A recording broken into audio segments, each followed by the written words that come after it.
उधर लोकसभा चुनाव में ओबीसी आरक्षण का मुद्दा लगातार गरमाया हुआ है। कलकत्ता हाईकोर्ट के एक फैसले ने इस मुद्दे को और भी हवा दे दी। अब ममता दीदी कह रही हैं कि हाईकोर्ट का फैसला लागू नहीं होने देंगे और बीजेपी कह रही है हर हाल में हाईकोर्ट का फैसला बंगाल में लागू करवा कर रहेंगे। क्या है हाईकोर्ट का फैसला और कैसे पीएम और गृह मंत्री ने किया ओबीसी आरक्षण को लेकर इंडी गठबंधन पर फैसला, ये रिपोर्ट देखिए। आरक्षण पर तकरार, ओबीसी रिजर्वेशन पर प्रहार। हाई कोर्ट का दीदी को झटका, ओबीसी सर्टिफिकेट पर संग्राम। ओबीसी में मुस्लिम नहीं मंजूर, रिजर्वेशन पर वोट बैंक वाला बवाल। लोकसभा चुनाव छठे चरण में प्रवेश कर चुका है। सूरज की तपिश के साथ ही चुनावी हमलों की तपिश भी बढ़ती जा रही है। चरण दर चरण चुनावों में बयान बदले हैं, जुबानी वार प्रहार बदले हैं, लेकिन कुछ ऐसा भी है जो चुनावों में पहले चरण से अब तक लगातार जारी है। ओबीसी आरक्षण पर एनडीए और इंडी गठबंधन में सीधी लड़ाई अब तक चल रही है। ओबीसी आरक्षण पर बड़ा फैसला कलकत्ता हाई कोर्ट से आया। हाई कोर्ट ने ममता बनर्जी सरकार को बड़ा झटका देते हुए फैसला सुनाया। कलकत्ता हाई कोर्ट ने बीते 14 साल में बंगाल में बने ओबीसी सर्टिफिकेट रद्द कर दिए। 2010 से 2024 तक बनाए गए सभी ओबीसी सर्टिफिकेट को हाई कोर्ट ने निरस्त कर दिया। इस फैसले का सीधा असर करीब 5 लाख की आबादी पर होगा। हालांकि 2010 से 2024 के बीच नौकरी पा चुके या नौकरी की परीक्षा पास कर चुके लोगों पर हाई कोर्ट का फैसला लागू नहीं होगा। हाई कोर्ट का फैसला आया तो ममता दीदी आग बबूला हो गई। हाई कोर्ट के फैसले पर सवाल उठा दिए और कह दिया कि किसी भी कीमत पर हाई कोर्ट के फैसले को पश्चिम बंगाल में लागू नहीं होने देंगे।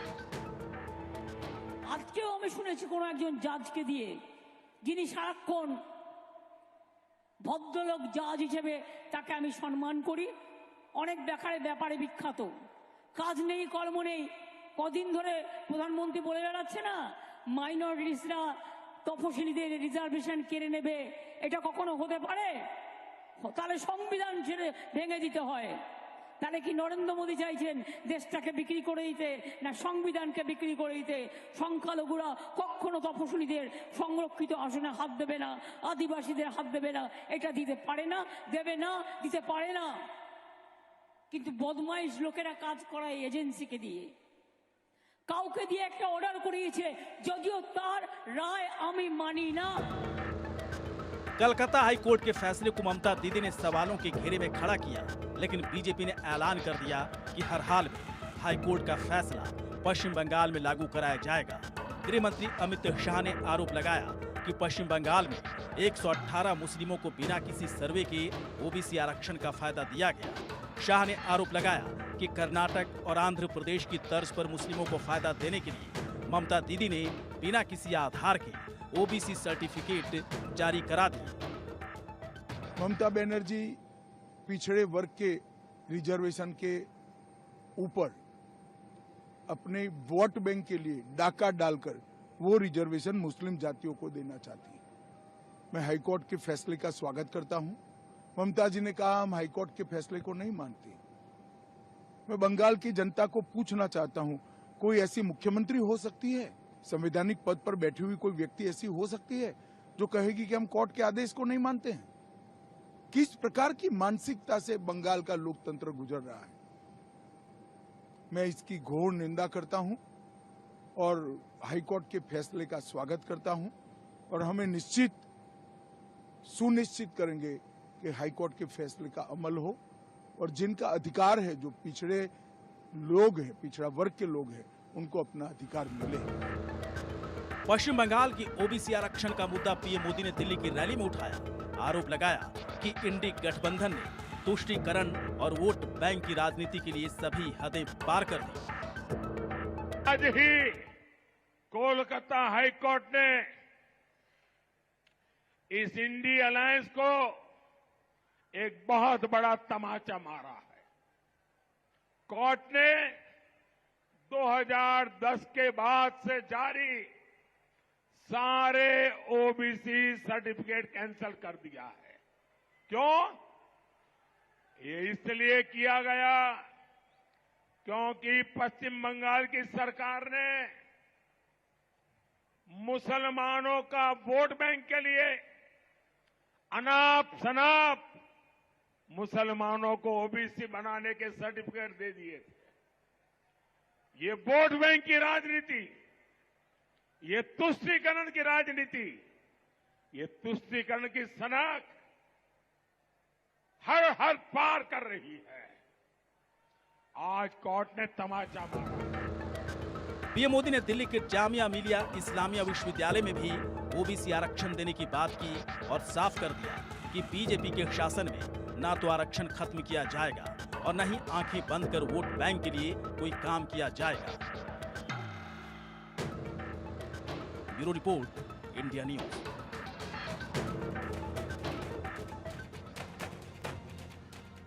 देश के प्रधानमंत्री हों, देश के गृह मंत्री हों, लगातार एक ही बात अपनी सभी सभाओं में कह रहे हैं कि आरक्षण किसी भी हाल में खत्म नहीं किया जाएगा। ये इन जातियों को, इस वर्ग को आगे बढ़ाने का एक बड़ा हथियार है और ये इन जातियों, इन वर्गों को लगातार मिलता रहेगा। लेकिन इस बीच जो फैसला कोलकाता हाई कोर्ट का आया है, उसने राजनीतिक सरगर्मियां बढ़ा दी हैं। 2 चरण का चुनाव अभी बाकी है। लगातार केंद्र सरकार धर्म आधारित आरक्षण का विरोध करती रही है, लेकिन यहां पर उसी तरीके का एक एंगल सामने आया। डॉक्टर निखिल प्रसून सिंह, प्रवक्ता बीजेपी, मेरे साथ इस वक्त जुड़े हुए हैं। केतन जायसवाल जी, प्रवक्ता कांग्रेस, मेरे साथ जुड़े हुए हैं। और मेरे साथ एक और मेरे मेहमान इस वक्त जुड़े हुए हैं जी, डॉक्टर एस.के. दत्ता मेरे साथ इस वक्त जुड़े हुए हैं राजनीतिक विश्लेषक के तौर पर। आप तीनों का बहुत स्वागत है। सबसे पहले डॉक्टर प्रसून, मैं आपका रुख करूंगा। कोलकाता हाईकोर्ट का ये फैसला, प्रधानमंत्री नरेंद्र मोदी और एनडीए का लगातार प्रचार में इस बात को सामने रखना कि धर्म आधारित आरक्षण स्वीकार्य नहीं है, ऐसा अगर कहीं होता है तो वो गलत है। कितना बड़ा झटका कोलकाता सरकार के लिए और कितना बड़ा आपको पुश मिलता दिख रहा है आपके स्टैंड के लिए? नमस्कार। देखिए, कलकत्ता हाईकोर्ट ने जो कल फैसला दिया है, इसने पश्चिम बंगाल सरकार की जो तुष्टीकरण की नीति पिछले कई वर्षों से चली आ रही है, उसे एक तरह से पूरी तरह से संपुष्ट करता है। और अब तक जो भारतीय जनता पार्टी पर ये आरोप लग रहे थे कि भारतीय जनता पार्टी एक तरह से संप्रदाय के आधार पर राजनीति को हवा दे रही है, इसे पूरी तरह से निरस्त करता है।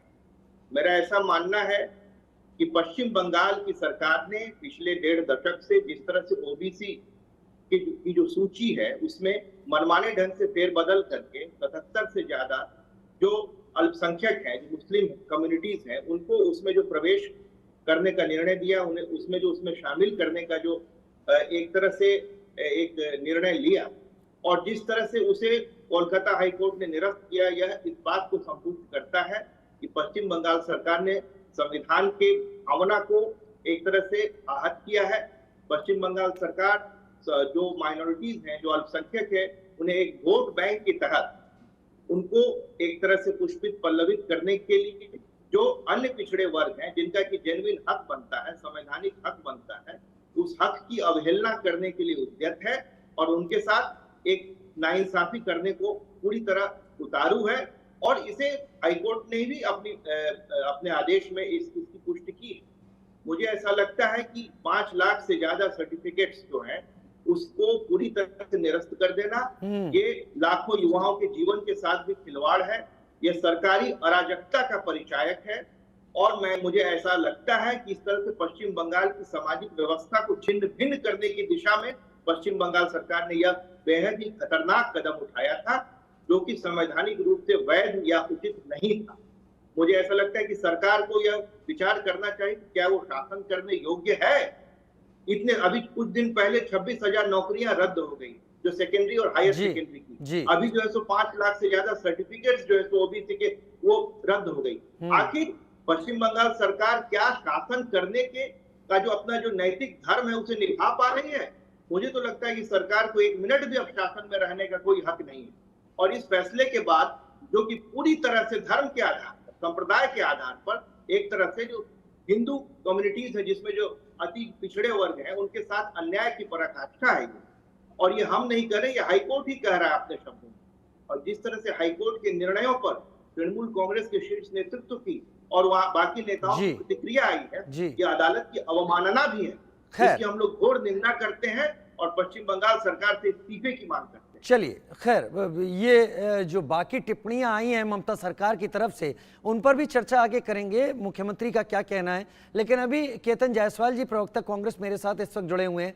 अभी कोई सवाल नहीं है आपसे केतन जायसवाल जी, ये जो फैसला हाईकोर्ट का है, हमारे संवाददाता हमारे साथ लीगल एडिटर जुड़े थे, उन्होंने कहा कि ये ऐतिहासिक फैसला है, अब तक ऐसा नहीं हुआ था, हाईकोर्ट ने एकदम चीजों को स्पष्ट करके रख दिया है। आप इस फैसले को किस तरीके से लेते हैं? जी, सभी को नमस्कार, गुड मॉर्निंग। देखिए, ये फैसला जाहिर जाहिर तौर से बंगाल की जनता को, बंगाल में हम लोग जो राजनीति के छात्र हैं या फिर पूरे देश को एक झंझोर देने वाला एक फैसला है।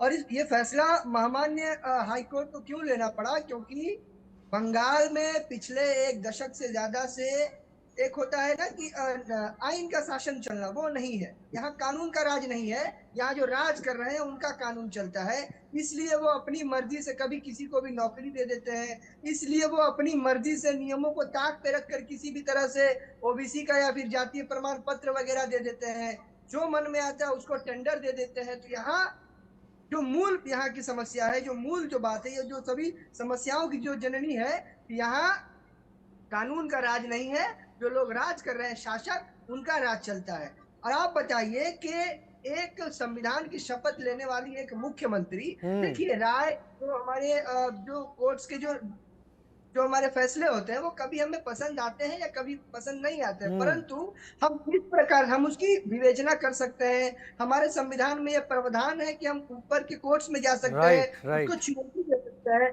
मगर इस प्रकार निर्लज्ज तरीके से भरी सभा में आप इस प्रकार उसको कोस नहीं सकते हैं। आपने मतलब ये हैरानी की बात है कि एक महिला जिन्होंने मुख्यमंत्री पद की शपथ ली है, संविधान की शपथ ली है, वो किस प्रकार इस तरह से संविधान की धज्जियां उड़ा सकती हैं। और अब रह गई बात भाजपा की, तो देखिए भाजपा ने इस चीज को तुरंत ही जो है कि एक धार्मिक एक एंगल दे दिया है। अच्छा, आप एक बताइए, प्रधानमंत्री जी क्या इतने ना समझ है क्या? प्रधानमंत्री जी कह रहे हैं, दो बातों से मुझे आपत्ति है। एक, वो कह रहे हैं कि इंडिया गठबंधन, अरे भैया आपको दिखाई नहीं देता यहाँ 42 के 42 कैंडिडेट में 42 के 42 सीट पर तृणमूल कांग्रेस के खिलाफ वाम या कांग्रेस के वहां कैंडिडेट है। बंगाल में कहाँ इंडिया जोट है? एक नंबर बात। और रह गई बात दूसरी नंबर, वो जो मुसलमान आरक्षण की बात कर रहे हैं, तो आप बताइए कोर्ट के राय में यहाँ मुसलमान शब्द का कहाँ इस्तेमाल हुआ है? तो एक गलती तृणमूल कांग्रेस ने की है, ममता बनर्जी ने की है, इससे हम एकदम, इस पर कोई दो राय नहीं है, पर उस गलती का आप बेजा इस्तेमाल कर रहे हैं अपने राजनीतिक फायदे के लिए, हम इसका भी पुरजोर विरोध करते हैं। केतन, ठीक है, आप पुरजोर विरोध कीजिए, सब कुछ कीजिए, आपका हक है।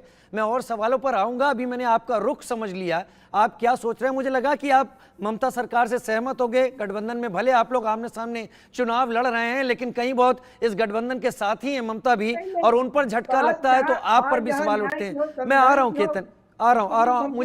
मुझे वाकई अच्छा लगा कि आप कुछ स्पष्टता के साथ बात यहां कर रहे हैं। मैं एस के दत्ता साहब का रुख करूंगा। एस के दत्ता साहब, ऐसी कई मुस्लिमों में जातियां हैं जिन्हें ममता सरकार ने आरक्षण के पिछले दरवाजे से अंदर लाने की कोशिश की थी।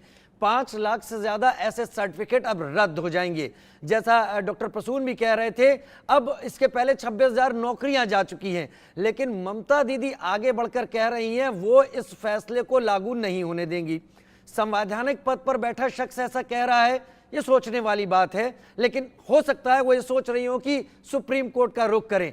पहला आपका रिएक्शन ये जानना चाहूंगा, कोर्ट का ये तमाचा है या इसको कोर्ट के जजमेंट की तरह ही देखा जाए? ये माननीय कलकत्ता हाई कोर्ट के तरफ से बहुत बड़ा तमाचा है। ये वैसा ही तमाचा जो कलकत्ता हाई कोर्ट ने एसएससी स्कैम पे भी लगाई थी, और उसके लिए फिर तृणमूल सरकार और ममता सरकार सुप्रीम कोर्ट में भागी आई, और सुप्रीम कोर्ट ने भी सिर्फ एक टेम्पररी रिलीफ दिया है, पर सुप्रीम कोर्ट ने भी माना था कि एसएससी स्कैम में धांधली हुई है और सरकारी नौकरियां कहीं ना कहीं पे बांटा गया है पैसा के बलबूते पे। ये तो हमारे देश के माननीय सुप्रीम कोर्ट के चीफ जस्टिस ऑफ इंडिया की टिप्पणी रही है। तो पहला एसएससी स्कैम पे इतना बड़ा तमाचा कलकत्ता हाईकोर्ट के तरफ से, और उसके बाद आप ये ओबीसी सर्टिफिकेट को लेके इससे भी बड़ा तमाचा ये कहीं ना कहीं पे एक तरह से बंगाल सरकार को झिंझोर के रख दिया है। 170 जातियों में से 119 जाति मुस्लिम वर्ग से है। 5 लाख सर्टिफिकेट रद्द किया गया है और पूरा जो ये रिकमेंडेशन है, ये जो प्रणाली और प्रक्रिया था, इसी को रद्द कर दिया गया है। इसके बाद भी अगर तुम लोग कहते हैं कि ये तुष्टीकरण के चलते नहीं हुआ है, तो तुष्टीकरण है क्या चीज, ये मैं जानना चाहता हूँ। 170 जातियों में से 119 मुसलमान बिरादरी से है, ये तुष्टीकरण नहीं है तो फिर क्या है? दूसरी बात यहाँ पे ये आती है कि बंगाल के मुख्यमंत्री लगातार पब्लिक रैलीज में कहती है कि मैं कलकत्ता हाईकोर्ट की डिसीजन को मानती नहीं हूँ। एसएससी स्कैम पे भी यही बात कही थी और अब इस वाले मुद्दे पे भी इसी तरह की बातें और इसी तरह का भाषा का इस्तेमाल कर रही है। ये सरेआम कहीं ना कहीं पे कंटेम्प्ट ऑफ कोर्ट है और मैं समझता हूं कि कलकत्ता हाई कोर्ट को सुओ मोटो कॉग्निजेंस लेके तत्काल जो कदम उठाने की आवश्यकता है मुख्यमंत्री के विरोध, वो तत्काल कदम उठाने की जरूरत है। आप ये कह सकते थे कि मैं कलकत्ता हाई कोर्ट के फैसले से मुझे मतभेद है, मैं इस फैसले को लेके सुप्रीम कोर्ट जाऊंगी, तब तो समझ में आता है कि आप संवैधानिक दायरे में रह के बातें कह रहे हैं। पर सरेआम कह देना कि कलकत्ता हाई कोर्ट का फैसला नहीं, बीजेपी का फैसला है। मुख्यमंत्री साहिबा से मैं पूछना चाहती हूँ, क्या इस देश का सूरज उदय होता है बीजेपी के चलते, सूरज अस्त होता है बीजेपी के चलते, या फिर बरसात आती है बीजेपी के चलते, बरसात खत्म होता है बीजेपी के चलते? ये किस तरह की बाजी, किस तरह की चीजें हैं जो मुख्यमंत्री आपके संविधान पे शपथ लाके कहती है कि भारत के हर कानून का पालन करेगी, अखंडता को ध्यान में रखते हुए सारी चीजें करेगी, कामकाज पे किसी भी तरह का मतभेद नहीं होगा, यही तो शपथ होता है ना। उस शपथ का भी सरेआम उल्लंघन है। लेकिन उन्होंने ये कह दिया है कि वो लागू नहीं होने देंगे कलकत्ता हाई कोर्ट के इस फैसले को। तरीका क्या होगा ज्यादा बेहतर मुख्यमंत्री बता सकती हैं, लेकिन अब मुझे लग रहा है कि ये फैसला एक तरीके से कांग्रेस के कान खड़े करने वाला फैसला भी हो सकता है, क्योंकि कर्नाटक में कुछ बहुत इसी राह पर कांग्रेस भी चलती हुई दिख रही है। तो कांग्रेस को भी शायद इस फैसले को समझने की जरूरत बहुत पड़ेगी। बहुत धन्यवाद, आप सभी हमारे साथ जुड़े, विस्तार से अपना एनालिसिस सामने रखा आप सभी ने।